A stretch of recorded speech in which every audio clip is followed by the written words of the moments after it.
inside into my kitchen. I'm going to talk to you guys a little bit today about diet and nutrition. First and foremost, I want everybody to understand if you approach the new way you're going to eat as a diet, you're doomed to failure. A diet kind of implies an end. This is all about changing the way you eat, eventually hoping that it becomes a habit. You'll get to the point where you won't even think about it anymore, where it's just automatic that you eat a certain way, just like you've trained yourself to eat the way you're presently eating. Hopefully, if you're motivated enough to make a change, you'll be able to retrain yourself to eat the correct way. They say it takes 30 to 60 days to build a new habit, so why not start now? For me, the most important things that I think go along with proper diet and nutrition are meal frequency, food choices, and food portions. The amount that you eat each time, how often you eat, and what you're eating. Those are the most important things. You have to be really holding yourself accountable for what you put into your mouth. Everything counts. There's no freebies when it comes to calories. Your body doesn't forget. You may try to forget that you had some cinnamon sticks, but your body's not going to remember that. So timing is very crucial too. You want to use common sense. If it's really late, 11 o'clock, 11:30 at night, there's no real point to eat because you're going right to bed. I always try to eat in accordance with what kind of activity I have going that day. I'm busy just like everybody else, and I'm not going to say I get to work out every day. Sometimes I don't have time. But on those days I know I won't have time to work out, why would I eat normally? It's like filling your car up with a full tank of gas when you just have to go down the block.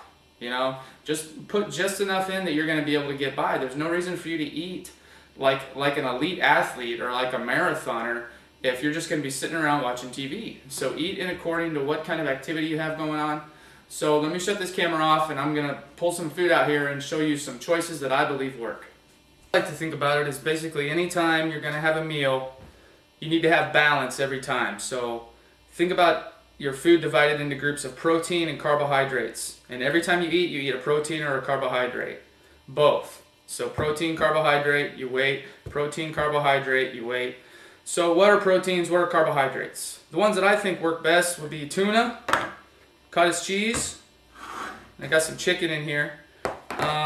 Carbohydrates I consider are yogurt, any kind of fruit, peaches, plums, bananas, beans, any kind of vegetable, carrots, tomatoes, broccoli, cauliflower, and whole grain bread. Make sure you read the ingredients. A lot of grocery stores, it'll say wheat bread on the bag, but you have to look at the ingredients on the side and make sure the first ingredient they list has the word whole in it somewhere. Whole grain, whole oat, something like that. Also eggs. Eggs are really good. I don't have any eggs, otherwise I'd have them out. So think about egg whites, you know. Egg whites, anytime you can substitute a food that has a low fat or a low calorie substitute, it's great. This is low fat cottage cheese. This is low fat yogurt. There's just really small choices you can make that pay a big dividend over time. So hopefully that kind of gives you an idea of the grouping we're trying to achieve. Think of protein, carbohydrate, everything together. Never eat a carbohydrate alone. There will be times and exceptions where a protein alone would be okay, but never eat a carbohydrate alone. It just kind of spins your blood sugar into a negative spin. So always try to have balance every time you eat. So that's the first thing. These would be your food choices. Again, this is something I do for individuals specifically. So if you want like a custom diet plan, exactly for what you're trying to do, for your height, your weight, whether you're male or female, I actually put a lot of time and effort into it, and I'll give you a diet customized exactly for what you want to do. So just contact me through YouTube or my email address, which I have on some other vids. But again, it's bdholb4@yahoo.com. So this covers all the choices, and now we're going to talk a little bit more about frequency and portions.